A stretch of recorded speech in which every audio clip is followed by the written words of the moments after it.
தாய் தமிழ் உறவுகளுக்கு வணக்கம். மதுரை கிழக்கு தொகுதியில் போட்டியிட்ட திமுகவின் நட்சத்திர வேட்பாளர் தோல்வியடைந்தார். மதுரை கிழக்கு தொகுதியில் போட்டியிட்ட திமுக வேட்பாளர் நட்சத்திர வேட்பாளர் தோல்வியடைந்தார் என்ற தலைப்பில் இந்த காணொளியை காண்கிறோம்.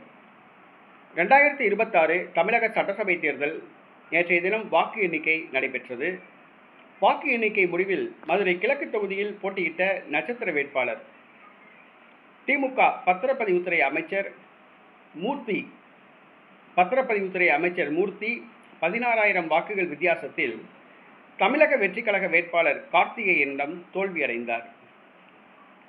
இவர் ஆரம்பத்தில் திமுகவில் மாவட்ட பஞ்சாயத்து துணைத் தலைவராக பதவி வகித்தார். மாவட்ட செயலாளரானார். சோழவந்தான் தொகுதி சட்டமன்ற உறுப்பினரானார். பின்பு 2 முறை மதுரை கிழக்கு தொகுதி சட்டமன்ற உறுப்பினரானார். கடந்த முறை அவர் வெற்றி பெற்று அமைச்சராக பதவியேற்றார். திமுகவின் மாவட்ட செயலாளராக உள்ளார். இவர் அமைச்சராக பதவியேற்ற பிறகு மதுரை மாவட்டத்தில் இவரின் கை ஓங்கியது. அமைச்சர் பிடிஆர் கீழே கட்சியிலே கட்டம் கட்டப்பட்டார்.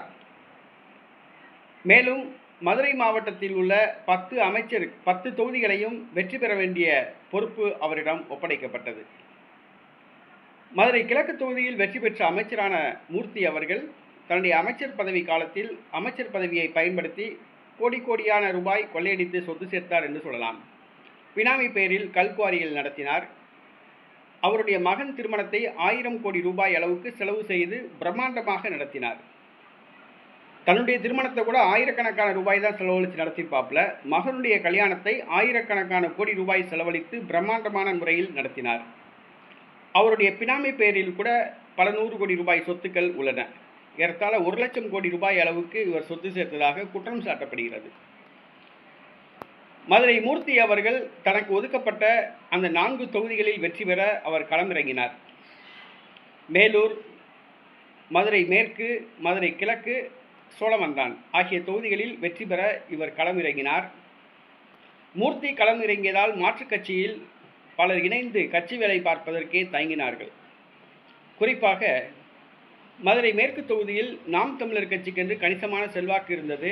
ஆனால் அந்த கட்சியில் இணைந்து செயல்பட தயங்கினார்கள். இதற்கு காரணம் மூர்த்தி தான் காரணம்.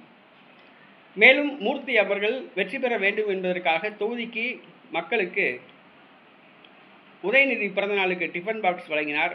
அவ்வப்போது பரிசு பொருட்கள் வழங்கினார். 4 தொகுதிகளிலும் வெற்றி பெற களமிறக்கினார். மதுரை மேற்கு தொகுதியில் அவருடைய பினாமியான ரகு பாலாஜியை வேட்பாளராக அறிவிக்க செய்தார். மதுரை கிழக்கு தொகுதியில் போட்டியிட்ட மூர்த்தி அவர்கள் தன்னை எதிர்த்து போட்டியிட்ட அதிமுக வேட்பாளர் மாங்குளம் மகேந்திரனை விலைக்கு வாங்கினார். 15 கோடி ரூபாய் அளவுக்கு அவருக்கு கொடுத்தார். மாங்குளம் மகேந்திரன் 15 கோடி ரூபாயை வாங்கி கொண்டு அவர் பிரச்சாரத்துக்கு வரவில்லை. அவர் ஓட்டுச்சாவடியில் பூத் ஏஜென்ட் கூட போடலை. அந்த மாதிரி அவர் வேலை பார்த்தாப்புல.